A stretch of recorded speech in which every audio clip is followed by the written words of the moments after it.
الآن بدعوة الدكتورة اسمهان الوافي المدير العام للمركز الدولي للزراعي والهيئة لتترأس الجلسة الثالثة بعنوان الصعوبات التي تواجه الزراعة في منطقة الخليج العربي. فلتتفضل مشكور.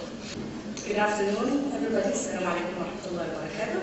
So it's a pleasure to be with you here today to moderate the session on addressing the difficulties faced by the agriculture sector in the Arabian Gulf region. So thanks to the organizer for inviting me to take this stage right now with you. So unlike what we saw this morning, I think the session we're going to be looking at right now in the next hour and a half is going to be very much on the technology side. So what we thought about is a little bit shedding light on innovative technologies that could make a difference for food security in the GCC region. I would like to quote here Albert Einstein that said, if you always do what you always did, you will always get what you always got. So if we want to think about in a different way about food security and what needs to be done, the core of it should be innovation. And when you use innovation, what you're going to get out of it is actually modern technologies. It's new technique that you could make a difference. So we're going to have a series of 5 speakers. The first one, we're going to be talking on the irrigation management. We're going to have people talking about nanotechnology and what nanotechnology could make as a difference in tomorrow's food security in the world. We're going to talk about hydroponic, we're going to talk about salinity genetics, and we're going to talk about adaptation to climate change, knowing that the region is very much fragile to climate change. So without any further ado, I would like to welcome our first speaker, Dr. Fawzi Farajeh. Fawzi is a senior water resource and irrigation officer with FAO out of the Office of Egypt, and he's going to give us a presentation on irrigation management. Fawzi. Good afternoon, everybody. Let me first really express my appreciation for the opportunity to be with you today, representing FAO, the Food and Agriculture Organization in the Near East and North Africa region. And would like to thank الهيئة العربية للاستثمار والإنماء الزراعي وإيفاد لدعوتهم الكريمة لFAO. قد يكون للبعض يعني بالعنوان اللي وضعته حقيقة حتى بأنه أعمل نوع من الجستيفيكيشن ليش FAO مهتمة بهذا الموضوع ومهتمة أن تكون معكم وخصوصا يتعلق بالاستثمار. ومن هذا المنطلق حاولت بأن البرزنتيشن أعطيها نسبة من التايتل شوية بالنسبة للمستثمرين قد يكون شوية غريب. بس بعد خبرة حقيقة 35 عام وملايين الدولارات اللي صرفت على different irrigation system, هناك one statement, and this statement saying that irrigation design and management, not irrigation system, are the key to efficient agricultural water management. To some, this is kind of a strength, but I would summarize it by saying that management is the key to the success of anything. And as Dr. Asmahan indicated that innovation for this session, innovation does not mean computer systems or iPad or iPhone or any other technology and sophistication. Innovation means a way that would improve an existing system to a better in terms of the efficiency. And this is what I would like to justify the statement for you today. With FAO's vision actually to work with you, and FAO is for you, is to have a world with free hunger. And a world that has no hunger and no poverty.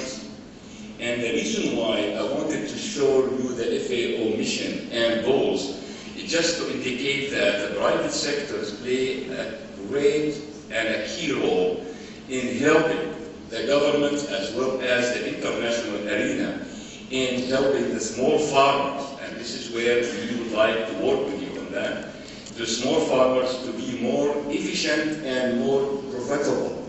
And as we know, 80% of our farmers, when we talk about food security, they are the ones who's providing us with the feed and food. In other words, that the 20% of the agricultural system is really belong and credited for the private sector. So the 80% are the societies that we have in rural areas, which is our farmers. And really, they are hungry for the new technologies and new methods that can help them to bring the resources to them in terms of income, but at the same time, to help them sustain the natural resources system that they have. So there is no farmers on earth that I can say that does not like the environment. No farmers whatsoever does not like to help the countries. But at the same time, all the farmers would like to have some income that will make them survive. And here where we have the conflict of interest in terms of natural resource management versus the agricultural production system. And we as a country, if we wanted to bring the food security to a state where we have a shorter and a smaller gap, we need to emphasize and to work with the private sector and as well the small farmers. Based on that, FAO is going through transition or changes like any other organizations around the world. And FAO decided that in order for us to help the countries of the world, we have to find what are the priorities of these countries in each of the regions that we work at. Based on that, our region, which is near Far East and near Africa, North Africa region, actually we have 3 regional initiatives, and these initiatives are really in the heart of our need immediately. One of them is the water scarcity initiative, or Nudrat al-Miyah, sustainable small-scale agriculture, and the third initiative is building resilience to enhance food security and nutrition.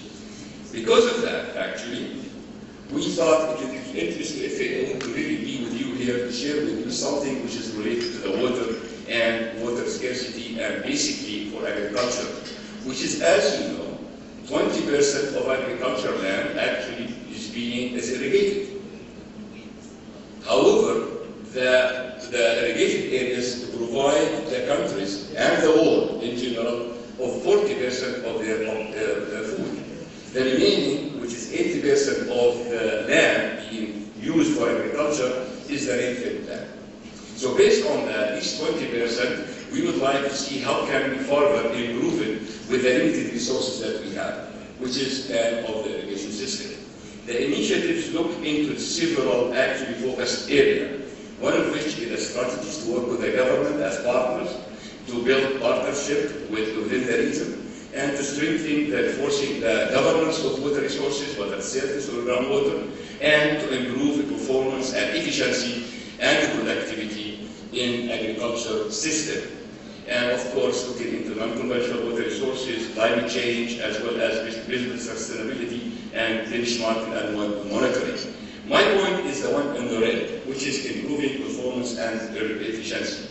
And this is where it comes that what is the one or system that we use the water for agriculture, looking into the Egypt case.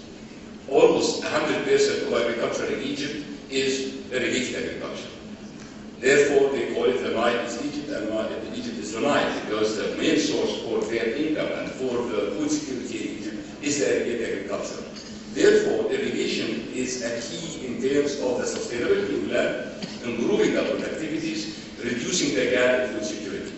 Based on that, I wanted just maybe to differentiate the misconception or misunderstanding. What is the difference between the irrigation system and the irrigation methods? You see that in different publications, or people on lecture. There are differences. There are only 3 methods. These are either surface irrigation, or gravity we call it, there is no need for pressure, or pressurized irrigation system, and this is another method of irrigation, which is drip irrigation, spring irrigation. And there is one other method which is overlooked most of the time, particularly if in the Gulf region, because it is not a major problem. It's what we call sub-irrigation, not subsurface irrigation, sub-irrigation, which is the water seeps through from the water source or under the ground, and it has become a source of irrigation. And this is a major, actually, in some of the countries, including Egypt. And I don't expect you to read all of that. These are within the irrigation methods, the irrigation system. In each method, we have different systems. So if we look into the one which is related to the surface irrigation, these all the numbers, which is the different irrigation from the furrow to border to basin to whatever.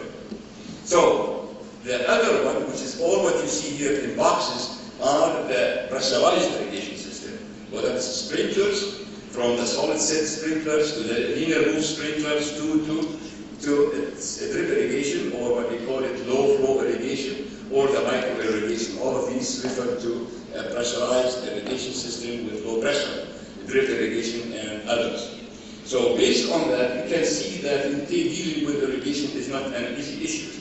The third one is very simple. Either naturally you will have irrigation water, or you have a subsurface drainage where you can control it and become a source of irrigation to you, and that will save water. The other issues that we have seen and maybe heard through this presentation in the morning, which I think Dr. Saul of the ICARDA is interested in, is what we call it water use efficiency. And now there is terminology, what we call it water productivity. And I wanted you just to differentiate the difference between both of them. Water use efficiency is the return, is the yield, is the money, is whatever you want, is the number of employees, is the number of the countries that are using agriculture over the unit of irrigation water that is used in a field. And this can be transpiration, which is going out, evaporation, and there is some aspect related to the quality, particularly to decirculation. Why the return, or the return on the top, which is in up here, you see it either in grain or in biomass, in environmental benefits, or in social benefits, or in energy, or in nutrition. All of these called water efficiency in terminology. Why the water activities, which is we have a next story, it is the same return that we have, yield, money, social, number of employment, what have you, or maybe calories, some people would like to say, over the unit of water consumed. It is different than the water of used. It is the one consumed, meaning that this water has gone with our system. And I would like to show you that where we differentiate between consumed water and non-consumed water and consumption. If you look with me here to this diagram, let us just take an area, and that area it is in the middle. This is kind of a district or an area of a watershed. We have a water coming to that, which is what we call it the water allocation, QN coming. We'll take 100 units of that water. And this number is very close to the realities. Out of these 100 units, we find that we will lose through the distribution system about 20 units. That means whatever we send to the farm is 80 units. So based on that, within the farm itself, through the irrigation, whether it is an irrigation service method, or pressurized method, or a subsurface irrigation method, there is a little bit of losses. And that losses, we call it on-farm losses. Let's say it's 35% of the water that we apply, which is out of the 80.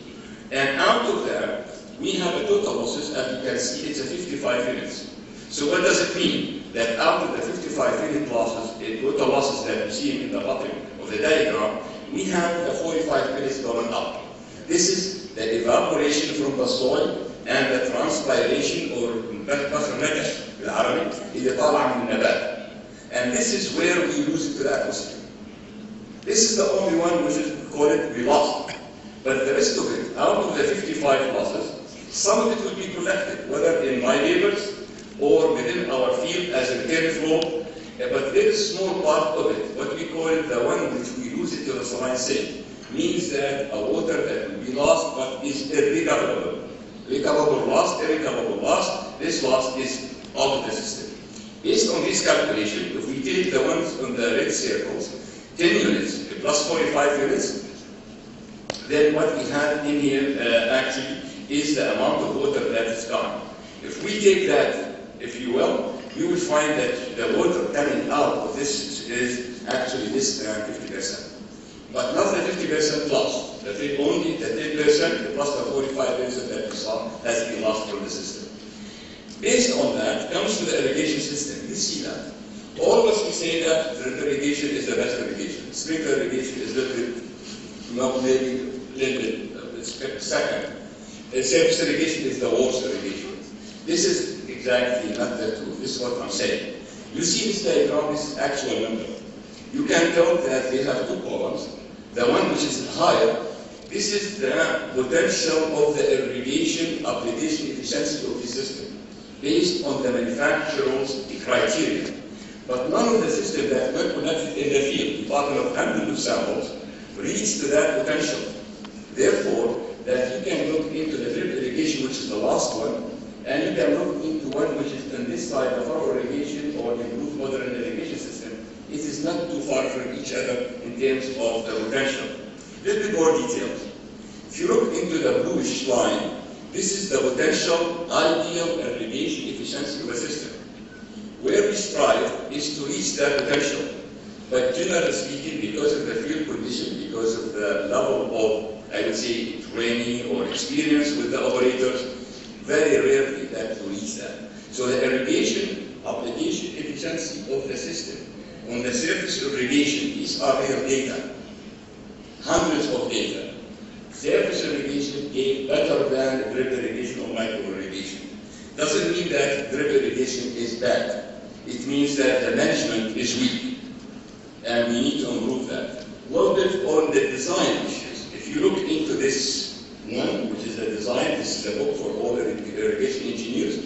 When you design, if you consider the slope in designing a system, then you might reach, if you look into the circles, 80% application efficiency. If you overlook the slope or you have numbers in getting the slope, your irrigation efficiency will be 50 or 60%. This is because of the wrong design. So the system is not wrong, we are the one who need to improve ourselves. In terms of the management, this is another example where the management is a key. When you have sprinkler irrigation and for some reason we have strong wind, and you can imagine on the bottom graph that this distribution is no good. So which means that this is a management, I should not irrigate when we have a wind because we are losing aspects to it. In overall, I would like just maybe to say that these are the three surface irrigation, sprinkler irrigation, and drip irrigation. All of them are good. All of them are recipes that are good for some farmers. They are not good for other farmers. They are good for an area. They are not good for another area. So the management is the key of the irrigation system that we like to do. Shall I maybe just confirm some of that from the international literature? These are just references after studies actually around the world that say that micro-irrigation systems are seen as efficient technologies, but in the survey that was conducted in California, it shows that furrow irrigation and water get the same efficiency. Likewise on the code down there. So based on that, these are technologies and innovation methods or tools that we can use. These tools are important. It can be used computerized from remote sensing to computer laboratories to even iPhone. You can actually irrigate 100 acres with your iPhone. Stop it, move it from one to another. This is innovation in the technology. Now we can have sensors around the plants to see whether the plant needs water or not. And then we can really use some of these issues. Also, these are all lists of operation or innovation that can be used for irrigation to improve it. If we follow these, I think our irrigation system will be great. And one last one, I would say that for our region in here, if I can with the last, these are the systems that we need to look at. Private sector, small farmers, low cost, simplicity, reliability, to have our own lifetime, and limited parts. We don't want to start with the irrigation system that doesn't have parts, and to have an easy maintenance. With that, thank you very much. So thank you very much to Dr. Karaji for a very interesting presentation showing the importance of water. And I'm glad that FAO is leading the water scarcity initiative, and we could have more details during the question period. Our next speaker is Professor Mark Tester from King Abdullah University of Science and Technology. Mark is a professor and associate director of the Center of Desert Agriculture, and his talk going to be much more diving us into genetic areas, talking about crops for saline water. Thank you very much, Ismahan, for your introduction, and thank you for the invitation to come and talk, the honour to come and talk at this very interesting meeting discussing one of the most important issues there are. I'm a small player really at a more basic end, where I'm trying to feed into the systems that you're all managing and manipulating so well. I'm trying to feed in a little bit of improved genetic material to start with by trying to make crops and the genetic composition of those crops more able to cope with low quality water and low quality conditions generally that we encounter, especially in this region. So more globally, of course, we need to produce more crops because of the rising population, increasing wealth, and of course we need to remember hidden hunger, this incredible micronutrient deficiency which in fact affects more people than calorific deficiencies. We have to produce more crops because some of our crops are currently being diverted, obscenely personally, to biofuels, and that's increasing pressure on the system. And we have to do all of this in the teeth of global environmental change, which will impact the agricultural sector more than any other sector. So it's an absolute fact that we do need to increase food supply globally and to do so sustainably. And regionally, of course, we need to decrease this huge food gap. Now, in dryland systems, there are only relatively, this is a generalisation as a global view, but there are generally relatively modest opportunities to increase the area under agriculture. And there is absolutely definitely a need to increase plant productivity per hectare, and to do so even more so than over the last 50 years since the first Green Revolution. And I emphasise we need to do this sustainably. So, as Ismahan quite correctly said in her introduction, we need innovation.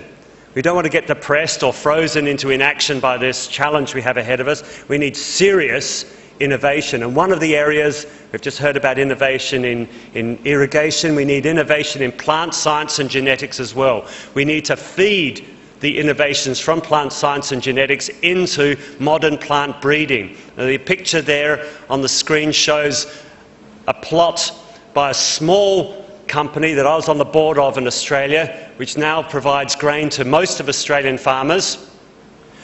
It's just run by less than a dozen guys, and they were running 300,000 plots a year of wheat, mainly a wheat breeding company. Extraordinary effort, and that's done by using intelligently information technology, modern ways of handling large amounts of highly diverse material, and then managing the data efficiently that they were obtaining from those 300,000 plots that handful of guys were planting every year. Of course, another tool in our toolkit is genetic modification. I'm not going to push this, of course, because the public acceptability, personally the misguided approach in Europe is really holding up the rolling out of this, but it makes me weep because I've got plants that can grow that are genetically modified in soils that nothing else can grow. And I'm talking about barley. That's genetically modified barley on the right of that picture, which is growing in soil where even the most salt-tolerant varieties of barley, such as on the left, die. But that's only one tool. It is a tool, it's a useful tool, but it's one that we currently can't roll out. So we will be using, in my research programs in Saudi Arabia, conventional technologies. We can do it, just not as well. Now, living here in the Middle East, of course, we need to have sustainability of crop production under irrigation. Currently, as we heard in the previous speaker, 40% of the world's food, is this correct? 40% of the world's food is produced under irrigation. And this, of course, uses a lot of surface water, but is also using groundwater. Now, there's the GRACE satellite system, which you should all, which if you don't be aware of, you should be aware of, that's been circling the planet now for over a decade, and it has accumulated ground truth data from this satellite, monitoring gravimetrically world groundwater supplies, and it's showing very clear evidence, such as published in Nature Climate Change late last year, just a few months ago, very clear evidence that in most watersheds globally there is significant measurable depletion of groundwater supplies. We're sitting on a time bomb here. And as those groundwater supplies are being depleted, the quality also goes down. So there are numbers recently published as well, estimating very large losses due to salinity that are documented, and I would argue there are just as many losses that are undocumented. Now, salinity affects agriculture all over the world. I'm sort of half from Australia, and Australian agriculture is definitely significantly affected by subsurface salinity.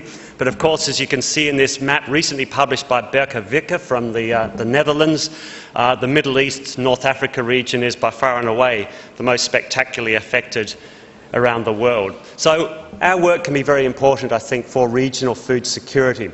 However, I've got another proposition for you. You could call it an aspiration, but I come from the university sector, so I think I'm able to take steps at a higher risk than many of you. But I want to report to you in just these 2 slides what we're aspiring to do, which is in fact to develop a new agricultural system where we're going to irrigate crops which have enhanced salinity tolerance with water which is of lower quality. Now, this could be as partially desalinised seawater, or it could be partially desalinised brackish groundwater, or it could be the brackish groundwater itself. What we're trying to do in Saudi Arabia at KAUST is develop systems of low-cost desalination, and sometimes that desalination is imperfect. And so we can get partially desalinised seawater which crosses membranes which have very high flow rates. That's why the membranes are leaky for the salinity, and that is why that cost of partial desalination can go down by a large amount. I'm talking about an order of magnitude lower cost for partial desalination. And so if we end up with a brackish, partially desalinised seawater, and if we're able to match that with crops that have got increased salinity tolerance, we may be able to decrease that cost of desalination, of partial desalination, increase the salinity tolerance of crops, and meet somewhere in the middle with an economically viable new agricultural system. Now, that's the aspiration. Of course, the sums are most likely to work out first in covered agriculture, where you have higher value crops and lower water consumptions. But before we move into a covered system, we realised very quickly that about 80% of the water consumption in a greenhouse is from the cooling. So why do we use fresh water for cooling greenhouses? To me, this is complete madness. And so we've developed a system at the end of greenhouses. You can see this system there. Instead of using cardboard cartons that you buy off the shelf from some company in the Netherlands or China, what we've developed locally, using local materials, using volcanic rock, and using just the local cement factory to mix up the volcanic rock to make a porous material with the appropriate types of holes.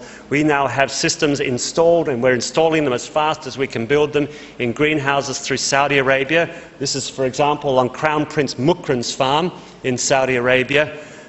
They've been very supportive of the royal family, where we're able to experiment, and we've now, in that wall on the right-hand side, we've run seawater over that wall for 2 years now, and there's absolutely no clogging. You can run the desalinised water with all the dust and the salts that are remaining on those standard cardboard evaporation pads. They block up within months, if not, well, maybe if you're lucky, you'll get 2 years out of those pads, then you have to change them. We can run seawater, we can even run desalination brine over those walls, and they effectively cool greenhouses. So this is a system that is now ready for commercial delivery, and we're now developing experimentally. So this second bit is still in R&D phase.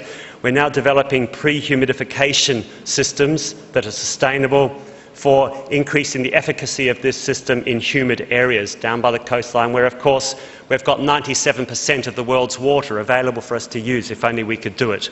So we're developing these systems, seawater-based systems, in horticultural systems, of course, increasing the salinity tolerance of tomatoes, and we're then aiming in the future to try to develop systems with broadacre crops such as rice and pulses. Of course, we're also aiming to domesticate highly tolerant species such as Salicornia and Distychlis. That's a big push. That's a longer-term program. I'm not going to promulgate that too severely, but I should say ICBA has been leading in recognising the importance of quinoa as a salt-tolerant plant, which is basically semi-wild still, for which there's massive opportunities for large improvement, and that could be a crop in this region. I think with the appropriate marketing from food organisations and so on, you really could have a large increase in consumption of a highly nutritious, high-energy, high-value crop, and you could be growing this even for export from this region. So for plants like tomato and barley, this region being the biggest importer of barley by a mile globally, we're trying to discover the mechanisms of salinity tolerance in these crops and then apply this knowledge to increase crop yields. We have a discovery and delivery pipeline which starts with genetics. Genetics is nothing new. We've had genetics for 100 years, but genetics nowadays has been revolutionised by the power of genomics. With modern genomics, that's the ability to gain all the information from a particular plant that's in that genome, the whole genetic information. So I can sequence your genome for $100 now. That's great. I can do the same. I can do it for half the price or less for a crop plant. And with that type of price of genomic information, we're able to introgress genes from wild relatives which have got startlingly strong salinity tolerance, heat tolerance and other properties which we need in agricultural systems, and then characterise those tolerance traits and then introgress them into developed salt-tolerant plants which we can show are salt-tolerant or test their salt tolerance in field trials and then scale up to the level of the farm to generate salt-tolerant crops. This is an example of some of our work where we've gone to the Galapagos Islands. And you can find wild tomatoes that are very closely related to commercial tomatoes being splashed by the seawater. And those plants have got extraordinary salinity tolerance traits. We're now discovering the genes for those salinity tolerance traits in the greenhouses, and in those greenhouse work, which isn't immediately practically applicable of course, we're obtaining the genomic information which we can then give to breeders to increase the salinity tolerance specifically of commercial crops. In barley, we come from an amazing region, the home of barley, the home of wheat around here, and there's many wild relatives. We can grow crops in the field and see some which are salt tolerant and some which are not salt tolerant. And the simple question I ask as a plant scientist is what genes are in those salt tolerant crops which are missing from the salt sensitive crops? And now with the power of genomics and genetics combined, we can answer those questions in just a small number of years and then use that information to increase the salinity tolerance of crops. So I'm not just talking about this, we've actually done this. This happens to be an example with wheat that we published in one of the top scientific journals in the world just a couple of years ago, where we discovered the gene for salinity tolerance. In fact, it was that line that was on the left in that picture that was missing from the line in the middle. The line in the middle is pasta wheat. We heard from one of the first talks this morning, there's a big increase in pasta consumption as people get wealthier in developing countries. So this has made pasta wheat plants more salt tolerant. We've increased yields in saline fields in the field by 25%. And that's through traditional breeding programs accelerated by genomics. So that's the type of work that we're trying to do. In the Middle East, we've got wonderful genetic resources, so we've now gone crazy and not just done this in one line and one plant. We've now gone off and collected plants from throughout the Middle East and have made a mapping population which is scanning or if you like, capturing genetic resources from all over the Middle East. And we've shuffled the genes from these wild barley relatives into a commercial line of barley. This is work that's been done in collaboration with Germany and then in collaboration with ICBA here in the UAE. We've been able to monitor and quantify a whole range of traits that contribute to salinity tolerance as well as the absolute salinity tolerance of every one of those lines into which we've shuffled these wild bits of DNA, whilst at the same time quantifying these traits beautifully with ICBA. We're able to, in collaboration with our German colleagues, identify every bit of DNA that's in each of those individuals that we're growing at ICBA. And this is giving us very great insights and discoveries into salinity tolerance. So that's crops. Just as a footnote, and of course this is work that's been done by ICBA as well for a decade, is if you just fly over the Middle East, you see trees everywhere. There are a lot of trees. Well, there aren't a lot, there are a few.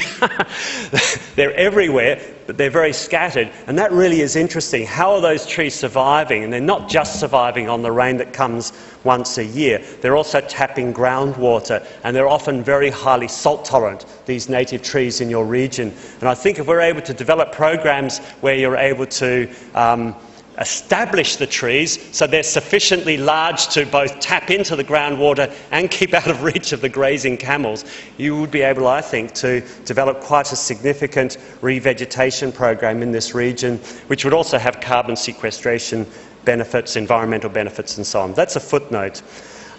So, to summarise, I think our contributions here in the Middle East. They're still modest, I think, but I think they've got a lot of potential, and I hope people are interested in this. I think we've recognised the value of developing a range of salt-tolerant crops, and we're trying to develop a high-throughput system, the rapid discovery of novel genes that are responsible for increasing salinity tolerance. We're using this system to discover a range of genes and then use that knowledge to develop crops with increasing salinity tolerance and then deliver these into the breeding programs globally. I should say that that academic paper we published 2 years ago describing a 25% yield increase in salinity tolerance of pasture wheat, that is now in almost every durum wheat breeding program in the world. So we've actually delivered that result as well. So more broadly, I think the challenges for regional and global food security are really very significant. And the need for innovation, for big innovations, are great. However, I think there are also many technological opportunities for addressing these challenges. And of course, once we've made those technological advances, it's imperative on us to disseminate those technologies through education and training programs. So I think that with deployment of innovative technologies, there's every chance that improvements in crops will continue to contribute significantly to sustainable increases in food production, both globally and in this region. Thank you very much. Shukran. Thank you very much, Mark. It's very exciting to hear that there are very good technologies that could make a difference.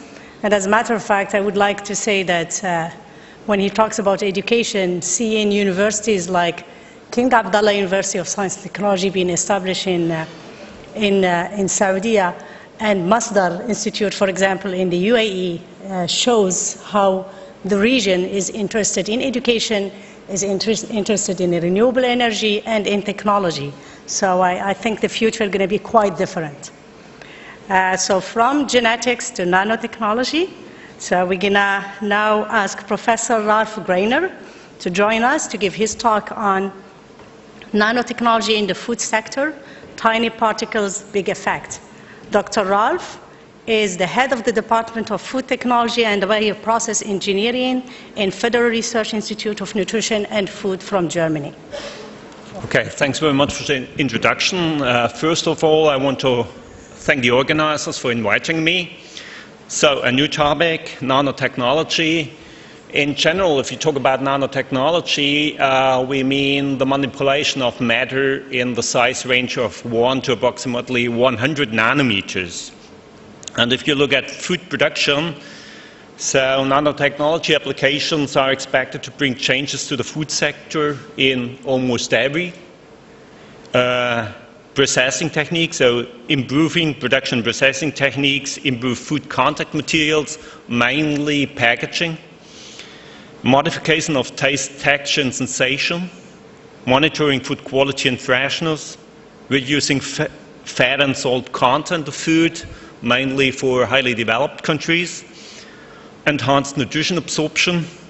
That's something a lot of research is going on, and I think we will come up with some applications in the close future, and improve traceability and security of food. The problem we have is, I would say, the price. It's very difficult to produce nanoparticles or nanomaterials, and it's rather expensive. So you have two techniques creating nanomaterials. One is a top-down approach, so you use mechanical or thermal energy, you use plant materials or mineral materials, and you reduce the size. That's currently not economical. So the price to reduce size in the sub-micro or nano range is far too expensive. So in general, we use the other approach, the bottom-up. We start with single molecules and we build up nanoparticles by chemical reactions. So we use from time to time enzymatic cross-linking of proteins, for example. You can use carbohydrates, you can use lipids, molecular self-association or self-aggregation. So that's rather simple. You only put your ingredients in and you remove the solvent slowly, and the particles are formed, are generated. The problem we have in Europe, especially discussing about nanotechnology, is what do we want to have, nanotechnology or nanomaterials? And that's especially important in the food area, in food processing. So for me, nanotechnology is a toolbox to do something. So if you use the toolbox of nanotechnologies, we can end up with nanoparticles. But it's not necessarily this case. Sometimes we create bigger matter, bigger particles with the toolbox of nanotechnology. And the opposite. In general, we say nanoparticles are derived from nanotechnology. Most of them are not in food processing. So if you look at food processing, if you look at milling generates some nanoparticles in the system. Then grinding and homogenization of milk, for example, creates nanoparticles. So we always had and we will always have nanoparticles or nanomaterials in the food. If you bake a bread, you end up with nanoparticles. What we try to modify using the toolbox of nanotechnology or to use nanoparticles is the texture, the consistency, the mouthfeel, the sensation, the energy density of food. So the big companies actually are working on fat-reduced ice cream, for example. So you end up with very small ice crystals, and you do not need to add the fat, and you get the same mouthfeel in the ice cream. Only one example. It's not necessarily, it has nothing to do with food security, only to see what's possible today, because in the end I will say what's not possible so far. So fat-reduced mayonnaise. In general, mayonnaise is an emulsion, so you use an emulsifier, you have oil, so it's an oil in water emulsion. And what you could do, the core of this kind of oil, you can substitute with water. So you have the same mouthfeel, the same taste, but reduced energy. That's what a Dutch company is working on. The problem we have in Europe, unfortunately, is consumer acceptance. So it's very difficult that a consumer accepts a product which is labeled as nano. Bioavailability is another great area. So it's one example or one possibility among many others to fight hidden hunger, to increase bioavailability of, for example, magnesium, zinc, calcium, iron. And there are also approaches to improve bioavailability of platinum. So I could ask why. So it's done in Asia to reduce aging. Personally, I do not think it works, but it's a good marketing strategy. Nanoencapsulation, that's beside packaging, the other great area where nanoparticles are used.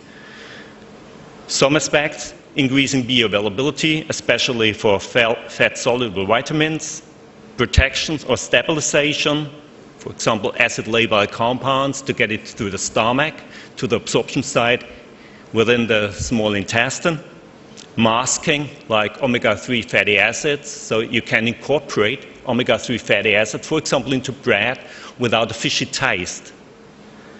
And controlled release. So everybody is talking about controlled release. That's not only an aspect in food area, it's also an aspect in animal breeding and in blood breeding.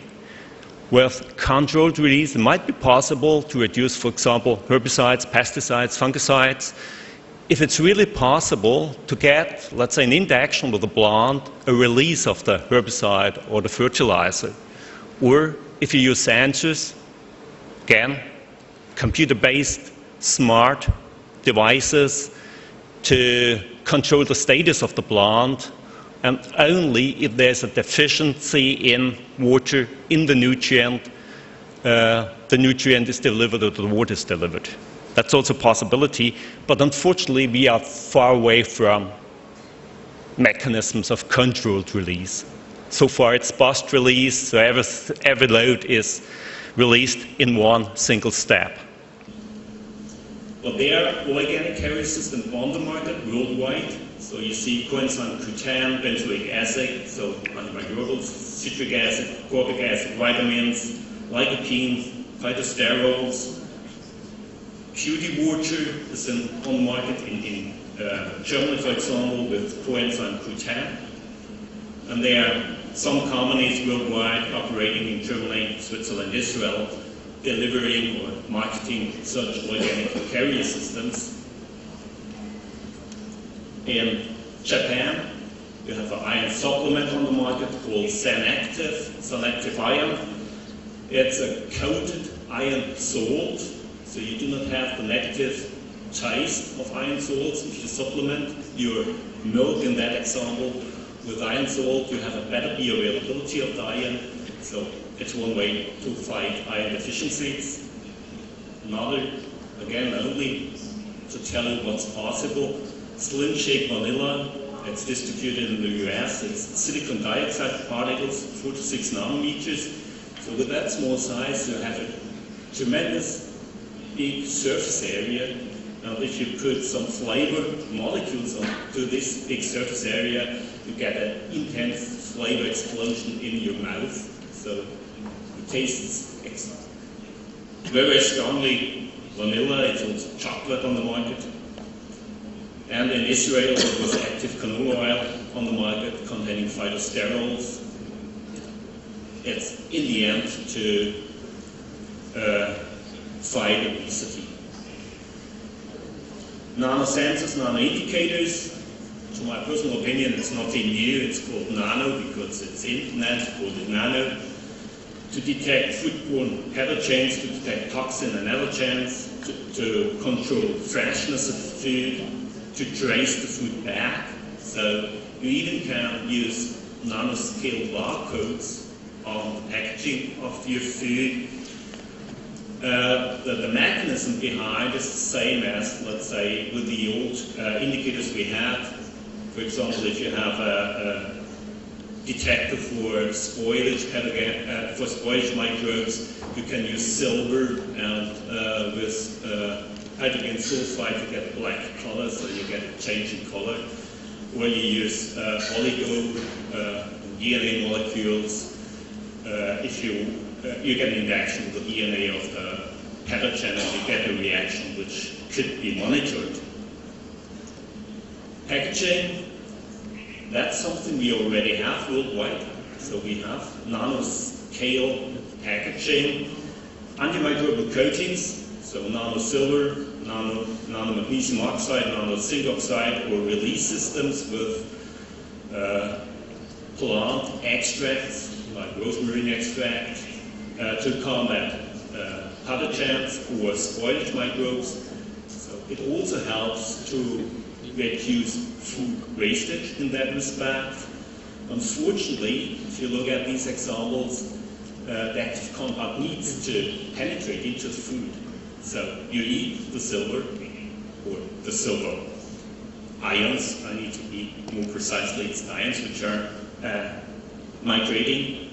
Then improved mechanical and technical properties. There we have a lot of products on the market, mainly with nanoclay. So it's along the shelf life of the products which are packed. So mainly for beverages, like lemonade.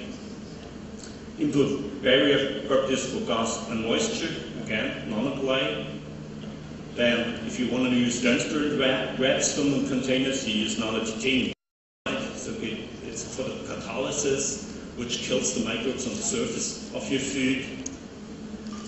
They are working on non-stick coatings. That's something we always discuss in the press in Germany.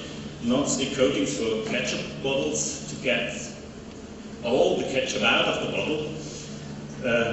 They do not exist, I need to say. There's no non-stick coating existing so far, and I think we need a lot of research to get to this in the final word. That's active and intelligent materials. So far they are not nano. So the only nano in respect to intelligent and active packaging is the nanoclay. That's everything. So active packaging means that the packaging releases a compound if, for example, if a spoilage or pathogen microbe is found there. And intelligent means that it tells the consumer about the quality of the packaged food. So in that respect, you can, let's say, substitute overcome the best before with that kind of label. So again, it's a way to reduce food wastage. Surfaces, food contact materials, again, antimicrobial properties, improved mechanical properties, and water and dirt repellent surfaces for food processing equipment. And again, that's to reduce the price, because you do not need a lot of effort to clean your equipment. So with that kind of water and dirt repellent surfaces, you prevent, for example, biofilm formation on the equipment, especially for the dairy and meat industry. The problem we have is with the market situation. You see, we have nice applications, but so far virtually all known applications of nanotechnology in food packaging are outside the European Union, mainly in the US, Australia, New Zealand, South Korea, Taiwan, China, and Israel. We have a reservation on the EU market. That was 2008 published. It didn't change so far. And the problem you really have, the market situation is unclear. There's no register existing. In France we have one, in Belgium also, but it does not, it's not a register of food nanoparticles or nanomaterials. It's nanoparticles in general, so we do not know if they apply to food.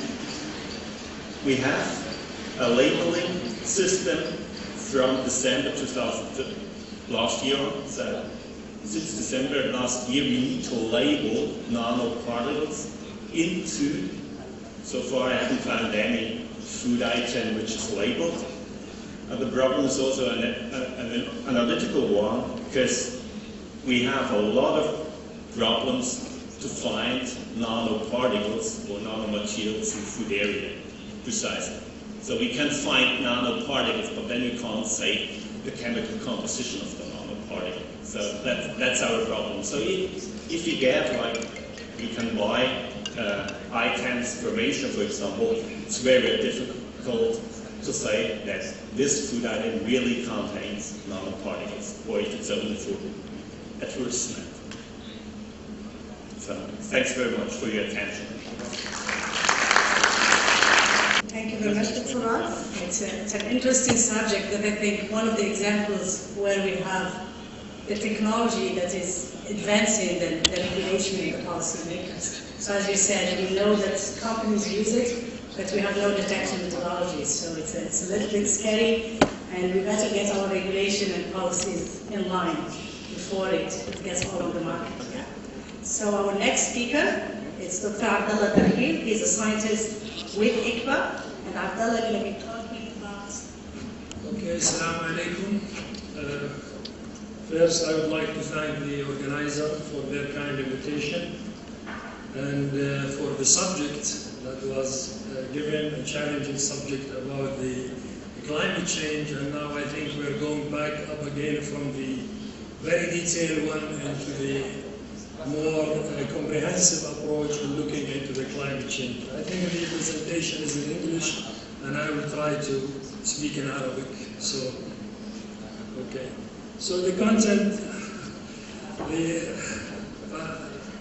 محتويات طبعا المحاضرة والمراجعة هو عن تأثيرات التغير المناخي بشكل خاص على منطقة الخليج العربي وتأثيرها على مكونات الأمن الغذائي الأساسية اللي هي الزراعة والمياه، ثم طرق التكيف للتغيرات المناخية والتي تميز على عدة مستويات سوف نقوم بذكرها، ثم بعض الاستنتاجات. بالدخول مباشرة إلى الموضوع اللي طبعا ضيق الوقت بدون مقدمات عن الجزيرة العربية. كما نعرف طبعا كنا بأن المنطقة هي أكثر الأماكن جفافا بالعالم وأقل الأماكن أيضا موارد، ولكن أيضا المنطقة هي من أكثر المناطق التي تتعرض تأثيرات التغيرات المناخية التي حدثت في السنين الأخيرة. فبالإضافة لحالة نقص المياه، موارد المياه الشديدة، فإن جميع سيناريوهات أو جميع الموديلات التي تم تطويرها للتغيرات المناخية جميعها تصل إلى استنتاجات ترتبط بتأثيرات كبيرة على وضع المياه وعلى البيئة بشكل عام بمنطقة الخليج. فأول تأثير اللي هو ارتفاع درجات الحرارة من 2 إلى 4 درجة على الأقل التقديرات، وأوريدي يعني إلى الآن بدأنا نشعر هذا السنين الأخيرة كلها أصبحت درجات الحرارة معدل السنوي يرتفع، ثم نقص بالأمطار بمعدلات الهطول من 20% بشكل عام بمنطقة الشرق الأوسط، 30 إلى 40% بمنطقة الخليج بشكل خاص بالإمارات وفي السعودية. جميعها طبعا الموديلات التغير المناخي أيضا تتوقع، وأيضا هذا حدث ليس يعني كلها توقعات وإنما قسم كثير منها إلى أرض الواقع، هو قلة الرن أوف، يعني الجريان المياه راح يقل، وبالتالي تغذية المياه الجوفية أيضا سوف تتناقص. وهذه الصور اللي توضح السابق التاريخ من 1901 إلى 2012 والتنبؤ للمستقبل، وهي نفس السيناريو اللي تشوف التغيرات الكبيرة. الشيء أيضا الخطر جدا هو تغير موارد المياه، قلة موارد المياه على مستوى الشرق الأوسط 12%، ولكن على مستوى دول الخليج 30 إلى 50%، بينما كما رأينا اليوم الصباح يعني كثير الاحتياجات المياه راح تزداد ب 50%. فكل محصلة سوف يتناقص إنتاج المحاصيل بما هو أقل نسبة هي 10% تقديرات إلى كميات أعلى من هذا الكلام. وطبعا التأثيرات سوف يرافقها تغير بدرجات الملوحة بالجراوند ووتر، وبالتالي سوف تزداد مشاكل تدهور الأراضي. التأثير الآخر المهم والخطر على مناطقنا هو ارتفاع مستوى سطح البحر، وهذا أيضا أصبح حقيقة، هناك ارتفاعات ظاهرة، ولكن التقديرات الآن تقول بأن 1 متر ازدياد سوف يؤدي إلى إزالة 42,000 كيلومتر مربع من مساحة البلدان العربية والخليج. وأيضا التأثير الأخير هو البايودايفرسيتي إيروجن، يعني تدهور بالتنوع الحيوي والمصادر الموازية. إذا هاي الاستعراض لأهم التأثيرات المتوقعة والتي حدثت كثير من الواقع على منطقة الخليج. طبعا منطقة الخليج تشترك مع كافة الوطن العربي والمنطقة بصفات عديدة، ولكن أهم ما يميزها هو أنها تولد قسم كبير من أو معدل توليد CO2 ثاني أكسيد الكربون هو من أعلى النسب في العالم. قطر على سبيل المثال 80 طن سنويا للشخص مقابل 20. أبوظبي هي ثاني مدينة بالعالم من حيث توليد CO2 بالجو، لذلك الإمباكت كثير. والميزة الأخرى لدول الخليج أنها جميعا تعتمد على المياه الجوفية كمصدر وحيد للري. إذن هاي مميزات، بالإضافة لواقع المصادر أيضا واقع الاستهلاك في المنطقة، مثل ما نشوف الشكل الكلاسيكي يشوف نسبة استخدام المنطقة للموارد.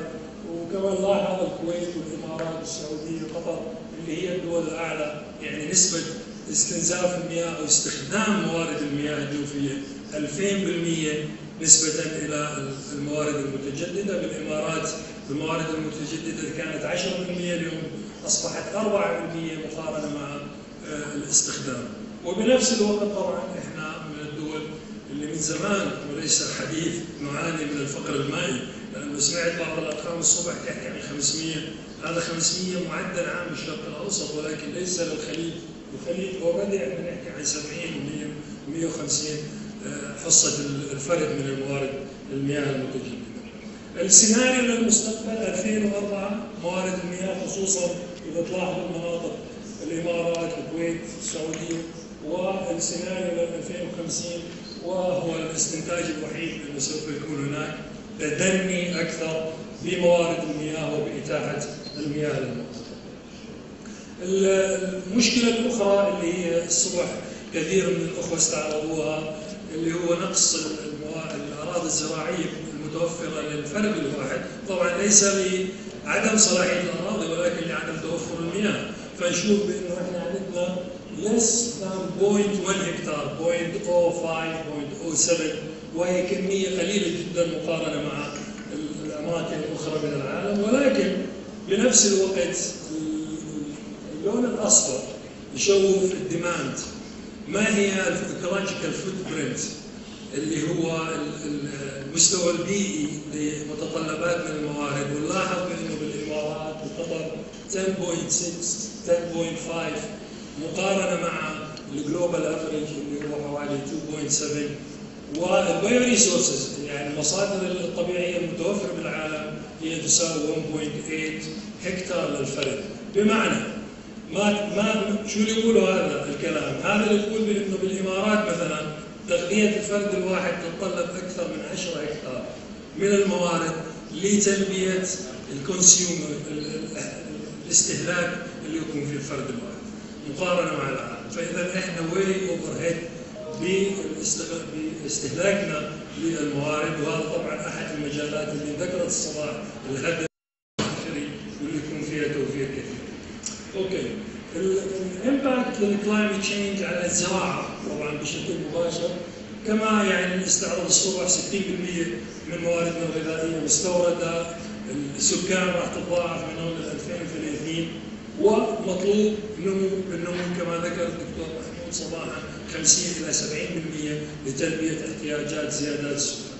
عندنا 3 طرق مميزة عالميا، إما نضيف أراضي جديدة أو نحسن من الإنتاج أو نكثف من الإنتاج. بالنسبة لنا بالعالم العربي كل الزيادة 80 إلى 90% يجب أن تأتي من تكثيف الزراعة. والواقع الجدول مو محطوط، ولكن إذا نظرنا للعالم الشرق الأوسط هي المنطقة الوحيدة اللي ستتراجع فيها الأراضي الزراعية 7% خلال السنوات القادمة ولن تزيد طبعا لأسباب كثيرة. إذا هذه محصلة العوامل هاي كلها اللي يعني توضح الضغط على موارد المياه وتوضح الضغط على الموارد الزراعية. فكيف هي الوسائل المتوفرة للتكيف مع هذه التغيرات المناخية وتأثيراتها؟ التكيف يعني تقنيا هو عبارة عن الاستجابات للتغيرات المناخية والتي تؤدي إلى تخفيض الفولنرابيلتي، يعني العرضة أو الحساسية للتغيرات المناخية. فإذا هذا هو المقصود بالتكيف، أي شيء نقوم فيه من أجل أن نخفف من وطأة تأثير التغير المناخي. الخيارات للميتيجيشن لتقليل للحد من حدوث التغير المناخي وللتكيف بالتغير المناخي، الواقع خيارات كبيرة، واليوم أصبحت متاحة بأن نقرأ بكثير من المراجع عن مناطقنا ما هي المتوفرة. ولكن التحدي هو فعلا كيفية ربطها وجعلها قابل منها للتطبيق على أرض الواقع بما يخص دول الخليج وخصوصيتها البيئية وخصوصية مواردها. لذلك هذا هو التحدي، ما هو فعلا الشيء اللي ممكن يشتغل عندنا وليس نظريا. فطبعا المطلوب هو تطوير استراتيجيات جديدة ونظرتنا إلى كيفية إدارة النمو. الميتيجيشن اللي هو التقليل من حدوث التغيرات المناخية، العوامل المسببة ما راح نستعرض هنا فيها شيء، ولكن هي بشكل عام تتعلق بتقليل من انبعاث الغازات وتتعلق بتطوير مصادر نظيفة للطاقة بديلة للطاقة ومعالجة المياه والمياه المعالجة. فطبعا فقط للإشارة بأن منطقة الخليج الآن الواقع الأنظار كلها عليها وتعتبر من المناطق الرائدة واللي أخذت على عاتقها هو القيام بتطوير رينيوبل انرجي بطرق مختلفة، لأنه أحد أهم الوسائل استخدام السولار كوندنس باور. ذكرت الدكتورة اسمهان قبل شوي المصدر انيشيتيف وكينج عبد العزيز وإيرينا اللي هي الآن الإضافة الهامة للمنطقة واللي نأمل من خلالها الوصول إلى نتيجة كيفية تقليل الميتيجيشن.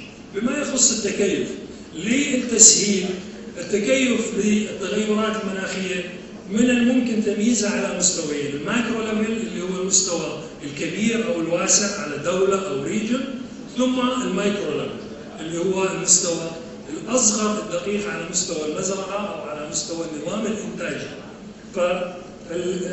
وبشكل أساسي كل التكيفات تعتمد على إجادتنا لاستخدامنا لمواردنا وكيفية استخدامها بشكل كفؤ، وثم على وجود الأبحاث والتقنيات والإنوفيشن اللي شفنا قبل شوية أمثلة عليها، والآن راح نستعرض بعض من الأمثلة. ما هي التكيفات الأساسية الماكرو اللي هي على المستوى الواسع في منطقة الخليج، والتي من الممكن تطبيقها أو التي طبقت إلى الآن وفيها نجاح؟ الأول هو conserving limited water resource. طبعا بالبداية هو المحافظة على موارد المياه القليلة جدا، وتشتمل على 3 محاور رئيسية اللي هي قدرتنا على تجميع مياه الأمطار وخزنها، المياه المتوفرة بشكل عام، ووتر ستورج على سبيل المثال، إنشاء السدود، أماكن التغذية إلى آخره من الوسائل اللي تخلينا نحافظ على موارد المياه. الثالث اللي هو الأهم السيكتور وايز ريفورمز، الإصلاحات بطريقة استخدام موارد المياه، وهذا طبعا الدول عم تقوم به وبشكل خاص أيضا بدولة الإمارات عن طريق تخفيض كمية المياه المتطلبة لإنجاز مهمة ما أو قطاع ما مثل قطاع الزراعة، تقليل بالنوعية وبالكمية اللازمة لهذا العمل، الووتر برايسنج والووتر ديستريبيوشن among القطاعات المختلفة. فإذا على المستوى السياسي يجب أن نبدأ من هون بكيفية المعالجة. على سبيل المثال ببعض الأمثلة من المملكة ومن الإمارات نلاحظ باستخدام المياه الجوفية اللي هو اللون الأزرق أو اللون البنفسجي بالإمارات 70%، بالسعودية 83%، كمية هائلة. هذا هو السبب اللي شفناه انه 2000% من مواردنا عم تستهلك.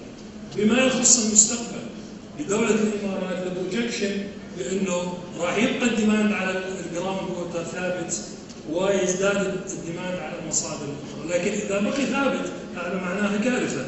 ليش؟ لأنه اوريدي احنا دبليتد وعم نستخدم 2000%، لذلك لابد من وجود وسائل للتقليل منها.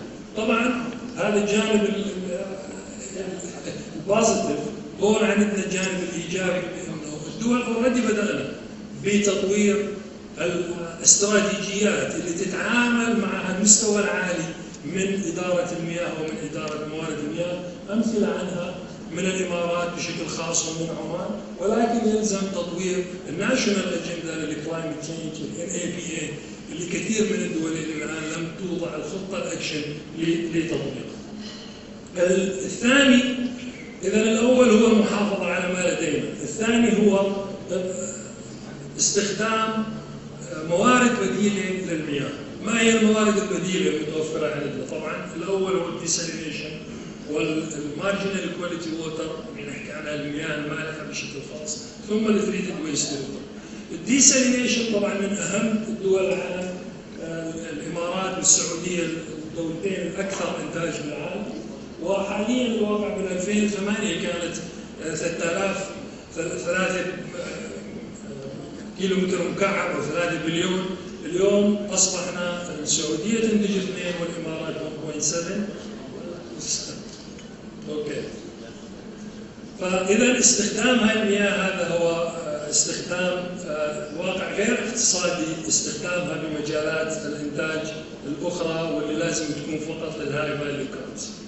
بالنسبة للمورد الثاني اللي هي السيلاين ووتر، ونلاحظ بأن المنطقة يعني غالبية مياهها هي عبارة عن مياه مالحة ومتملحة، والنصيحة أو الكونكلوجن اللي اكبر مع البارتنر هو الاستغناء عن موارد المياه عالية الملوحة لأنها غير مجدية اقتصاديا، والتركيز على الإنتاج من الموارد الأكثر.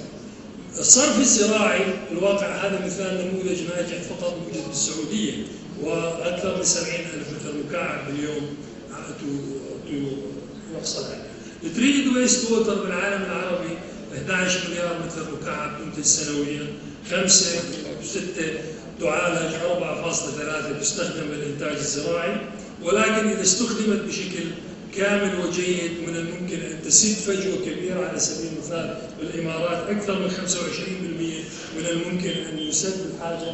إذا نظرنا للتطور راح يكون عندنا 1.4 بليون كيوبيك متر ب 2030، وهذا تقريبا يعادل استهلاك الزراعة بالوقت الحالي.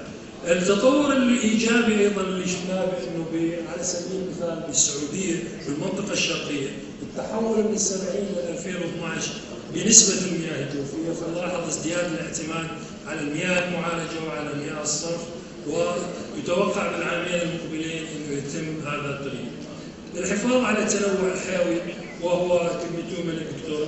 الكثير من الموارد ذكرها الدكتور مارك الطبيعية اللي تمتاز بتحمل الملوحة والتنوع الرائع كبير. الأكاسي على سبيل المثال من النباتات الهامة جدا واللي نعتقد الحفاظ عليها راح يكون أهم خطوة بالتنوع الحيوي. على مستوى المزرعة أولا الاستخدام الأمثل للإريجيشن إفشنسي. الدكتور حكى لنا فوزي عن بعض الأمثلة، ولكن الواقع بالنسبة لنا خصوصا منطقتنا أكبر مستهلكين هي الفروت، النخيل والفورجز. لذلك يجب أن يطور ما هو استخدام المياه بهذه المحصول المجموعتين الرئيسية.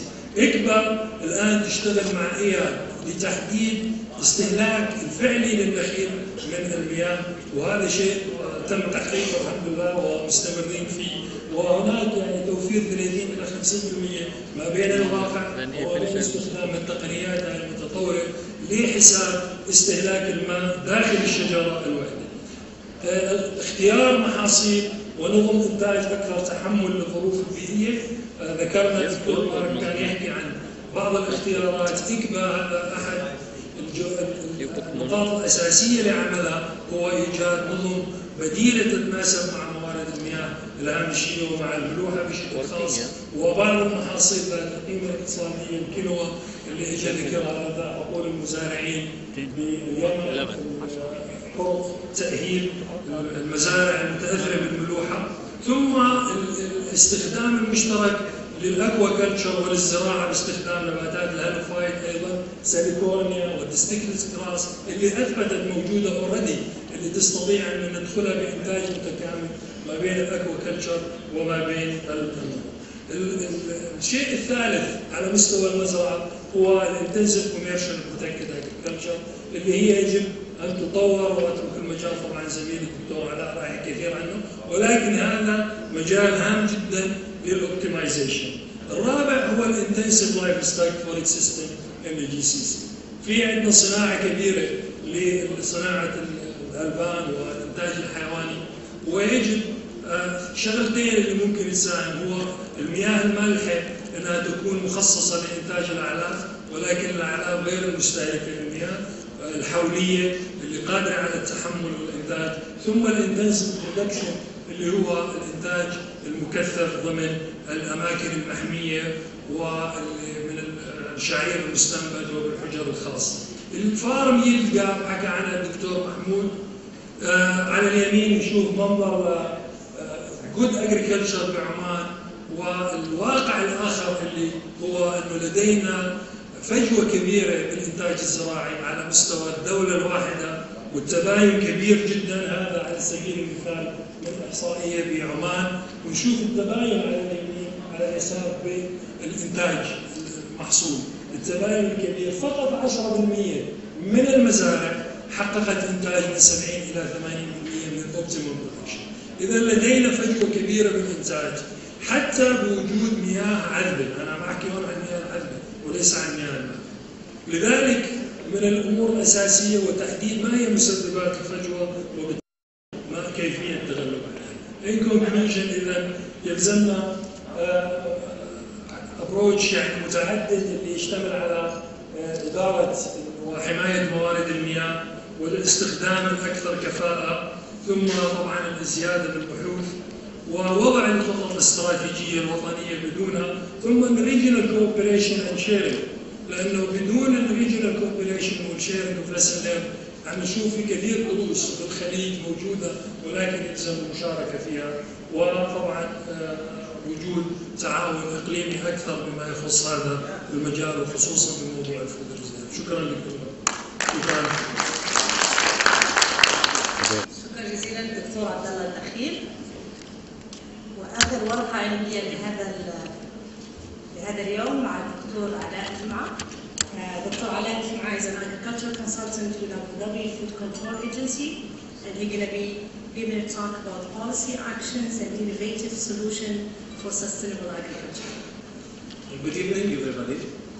Actually, this presentation looks at the policy actions and innovative solution for sustainable agriculture that adopted within the Abu Dhabi Food Control Authority as a line authority responsible for agriculture and food within Abu Dhabi market. Actually, in this presentation, at the beginning, I will quickly introduce ADIFCA as a strategic focus organization responsible for agriculture and food safety. And then I will tackle quickly the major challenges facing agriculture within the United Arab Emirates, and actually this is applicable to all GCC countries. Then I will step forward to emphasize a bit more on the policy actions and the practical solution actually developed by ADIFCA within its policy framework, which is actually mainly directed to the elimination of unsustainable practices to pave the way towards more sustainable agriculture sector.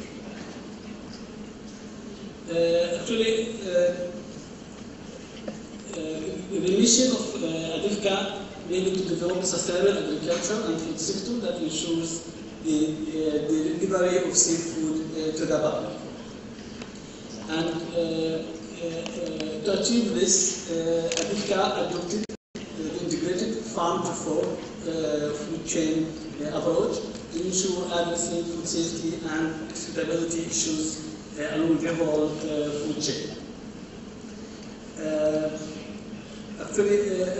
ADIFCA, in its management style, adopted to be a strategic focus organization, and its goal setting actually according to the Abu Dhabi government policy agenda, which allocate three main strategic objectives for ADIFCA to chair and to champion its achievements.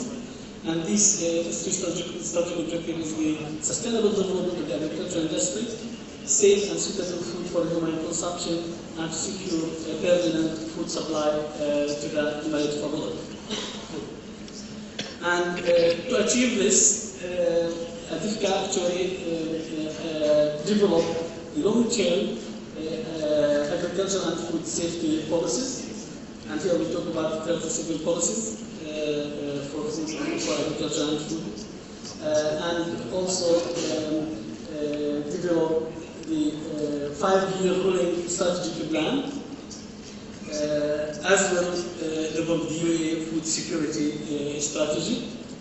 And these three documents are aligned with the Abu Dhabi Economic Vision 2030 and also Abu Dhabi Environment Vision 2030, as well as the government policy agenda. The core or the main challenges facing agriculture in the UAE can be summarized in one sentence. It is the unfavorable conditions for agricultural production. And this includes the arid climate conditions and geological availability of agricultural resources that have made food production highly challenging. The majority of land area is non-arable and covered with sand. Almost 3% of the total area is arable in the United Arab Emirates. And the core issue is the scarcity of water, which is actually the limiting factor for agriculture. As the majority of you know that the annual rainfall is less than 100 millimeters per year, and the most of the irrigated land relies on groundwater, which is actually a non-renewable resource. The data shows that only 5% of the total annual groundwater use is renewable in the United Arab Emirates. If we look at the international classification of the dry land systems, we find GCC countries ranked under the arid and hyper-arid categories, and the arable lands in the second graph, the arable lands per capita is declining by time in GCC as well as in the region. One of the core problems also, as we mentioned at the beginning, is soil degradation. And here also, the international classification of the soil degradation shows that the GCC countries and the United Arab Emirates actually allocated within the very degraded soil and the soil without vegetation. The most serious challenge actually is the water and water scarcity, and this graph shows the supply and demand of water. The supply of water actually mainly from ground water, which is constitutes 65% of the total water supply, and the recycled water 6%. And the rest came from desalinated water, which is around 29%. Agriculture sector actually is the main consumer of the water. It consumes around 58%, and the nearby agriculture here is only the farms. And 95% of this water comes from the groundwater, as we said, which is not a renewable resource. Then the landscape and gardening consumes around 15%, forestry 11%, and the rest for domestic and other uses.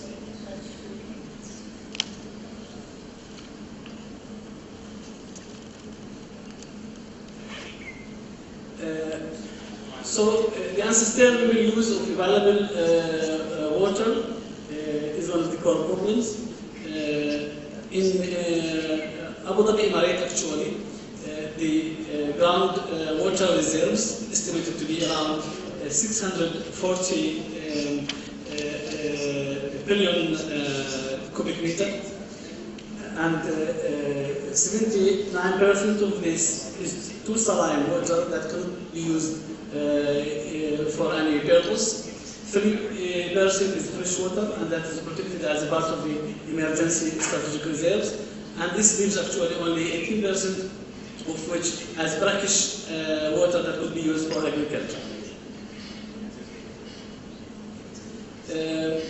Actually, we have almost 80,000 permitted groundwater wells, and the withdrawal of the water from these actually cause or estimated to exceed 23 times the natural groundwater rates, and this actually causes in some areas which we call them red zones, that the water level is decreased or dropped between 1.5 to 5 meters here. So this is just to show how big the problem is in terms of the challenges facing agriculture. The other challenge here is the food security. Currently, UAE meets only about 18% of its domestic food demand, and the food consumption expanded at a rate of 6.2% between 2004 and 2010, and expected to increase at a rate of 4.3% during 2011 to 2017. And the country has a high demand of fresh foods, and meet only 25% of the demands of milk, and around 18 to 19% of the vegetables through local production. And actually, since we are like a price taker for food, this makes the country very vulnerable for the price increase, for the global price increase. Actually, this shows that the the GCC countries are one of the major food dependency. So they depend from 80 to 90% of their food on imports.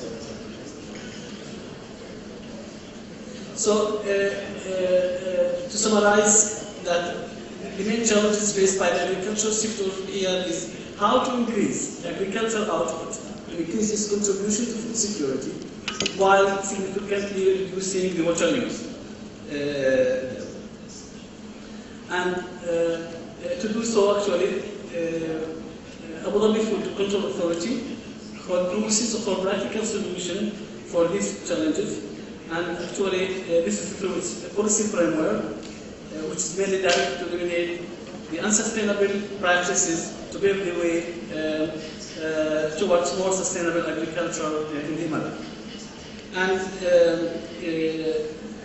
here we will just mention certain initiatives on that. The first one, actually, which is mentioned by our colleagues at the beginning, that the better protection and management of limited water resources. Here we're talking about improved water use efficiency. So Adifka put a target to reduce water use in agriculture by 40% by the end of the year 2030. And actually, this is achieved through the following. First, reduction in the area of hungry crops grown, such as controls on production of rhodes grass. So, within the previous strategic plan, Adifka took the decision to stop or to minimize or control the production of rhodes grass, and which was consuming almost 59% of the water used in farming, and substitute this by the import of grasses from outside, and also support our local companies to invest outside on the production of grasses. The other issue that Adifka also focused on the management of the irrigation system within the farms. Actually, the majority of the farms, or like 97% of the farms in Abu Dhabi Emirate, equipped with modern irrigation system. But Adifka launched a project for improving the management of this irrigation system, and this includes the maintenance of leakage and farm filtration and compensating water outlets, etc. And around 6,200 farms in the Western region will actually receive this water-saving equipment. The other issue that Adifka focused on optimizing the water use in date palm trees, which is the second biggest consumer of water, which been estimated to consume 32% of the total water used in farms. Also, other issues related to introduction, fault-tolerant crops, recommend crops that provide best economic returns of their use of water, education and awareness about the water management, and research to identify the water requirements using smart irrigation tools and equipment, and advise farmers to focus on the irrigation between 6 p.m. and 6 a.m. to reduce the evapotranspiration. So these are methods of water management. The second initiative, which is the use of non-conventional sources of water, and we are mainly focused on treated wastewater in agriculture. Actually, Abu Dhabi Emirate has a well-developed wastewater collection system and treatment network. So around 96% of the population connected to the wastewater system. There are 36 wastewater treatment plants that actually produce around 265 million cubic meter a year. But actually, one of the issues there that around 48% of this water, although it treated is not used right now. And here ADIFCA take the initiative to start using this water in agriculture. And the pilot project actually initiated in Al-Nahda area to start with 200 farms there. And here we add another stage of treatment using ultraviolet and chlorine and ultrafiltration and UV. The future plans is actually to maximize this and irrigate around 3,000 farms around Abu Dhabi city with this water. The other issue is investing in science and technology innovation for policy action. And here we give example of hydroponic system in the closed protected agriculture system. ADIFCA actually established a sustainable protective agriculture center that examines different technologies of protected or greenhouses and hydroponic and soils agriculture in that system.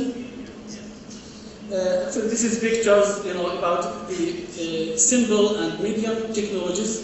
This picture is actually from the field in Abu Dhabi, Emirate. This is for medium technologies, which is more advanced recycling system, but still using like mid-technology greenhouses using bed and van cooling system.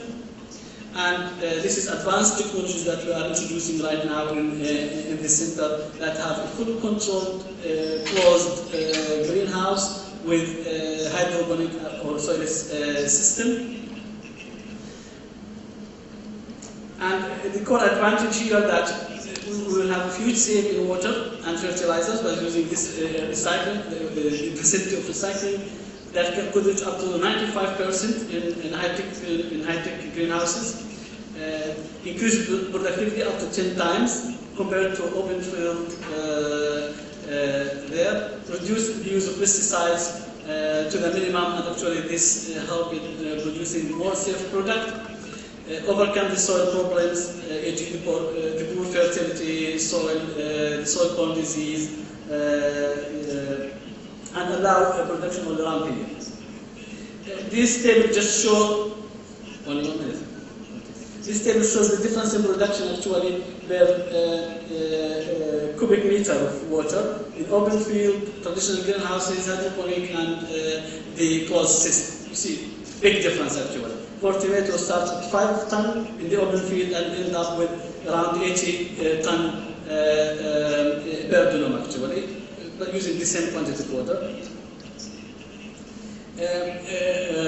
There are initiatives to support these technologies actually. Currently we have 22 farms in Abu Dhabi adopted this technology, and we launched a fund for 100 million through the Food Security Center to provide soft loans to the farmers to help them adopt this technology, and also Khalifa Fund working with the Farmer Service Center in this, and currently we have 120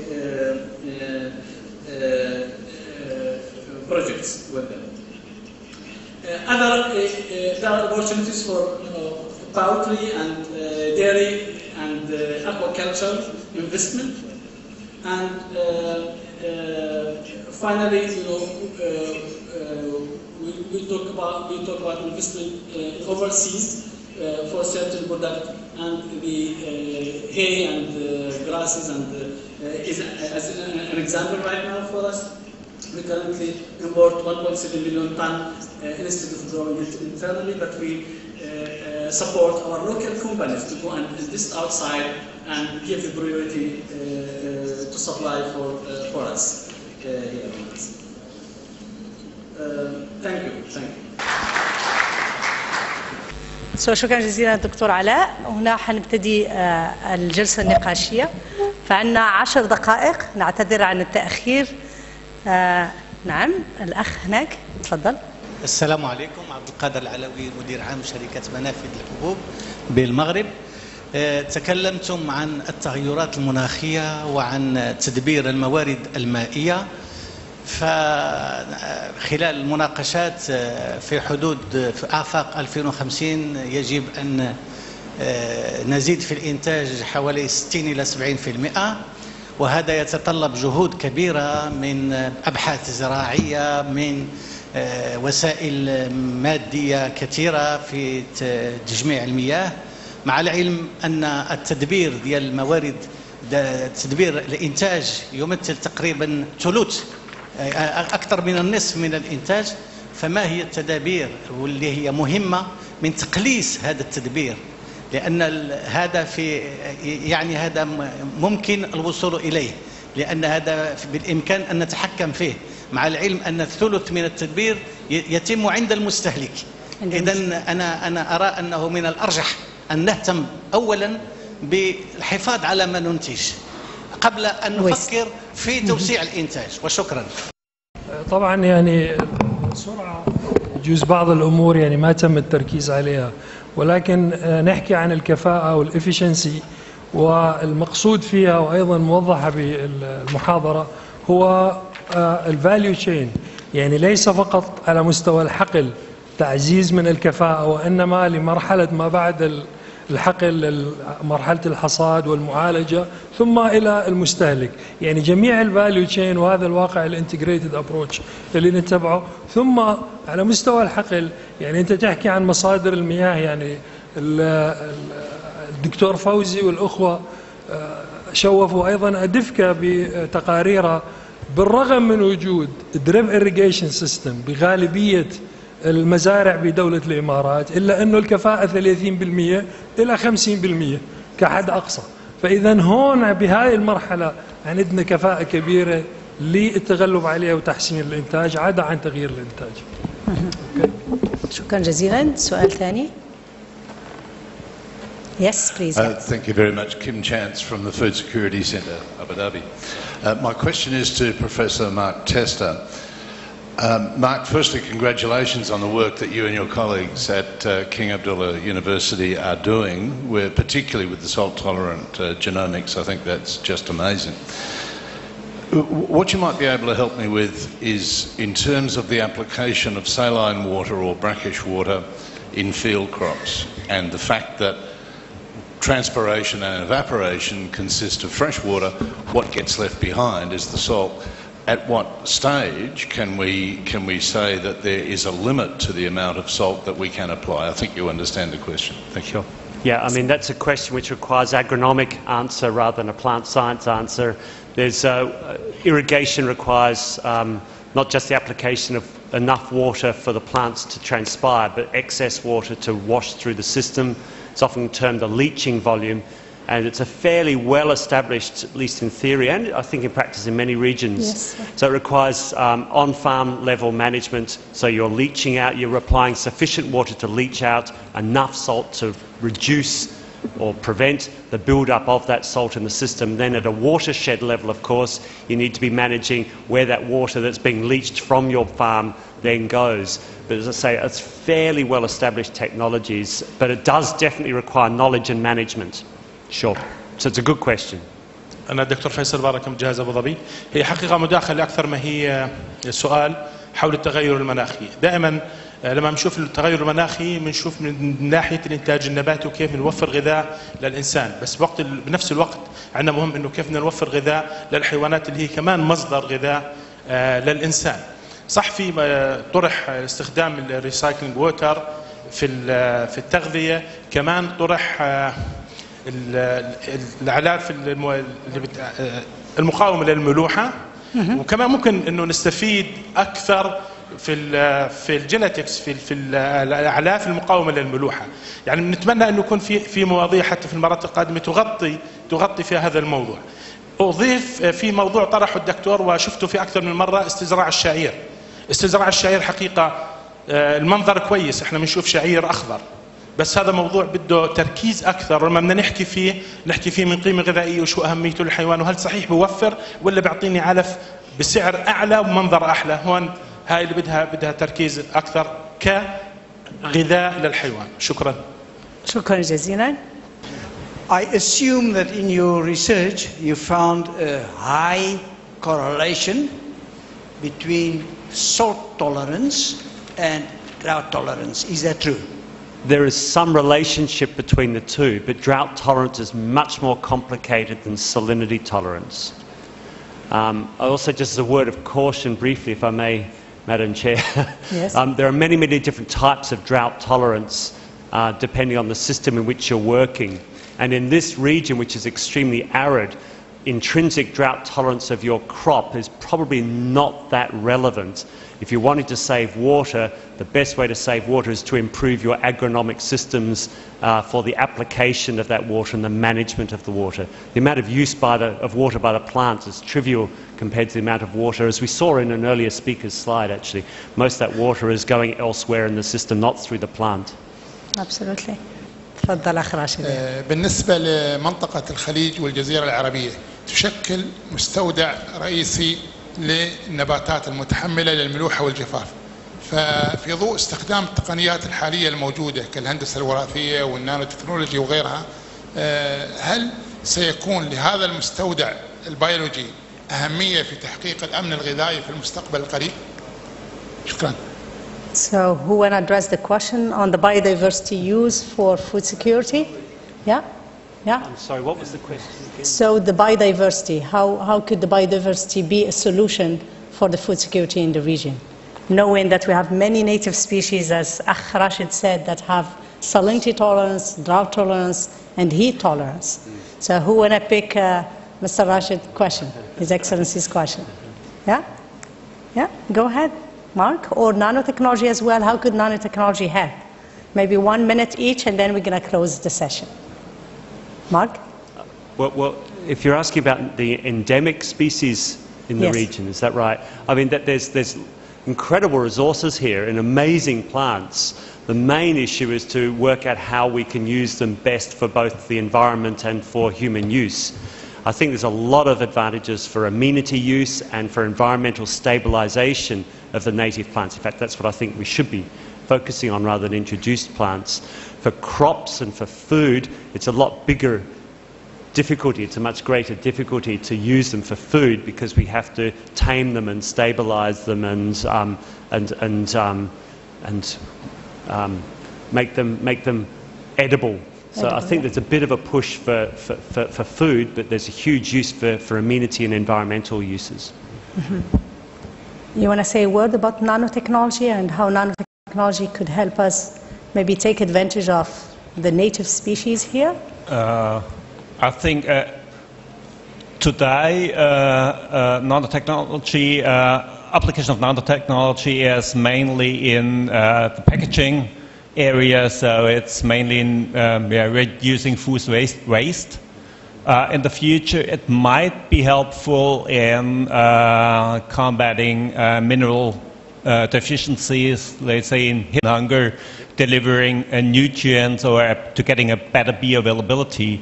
The biggest problem we have so far with nanoparticles is the discussion about safety, because these tiny particles could penetrate cells, and therefore we do not know anything about, let's say, tissue distribution, organ distribution, and so on.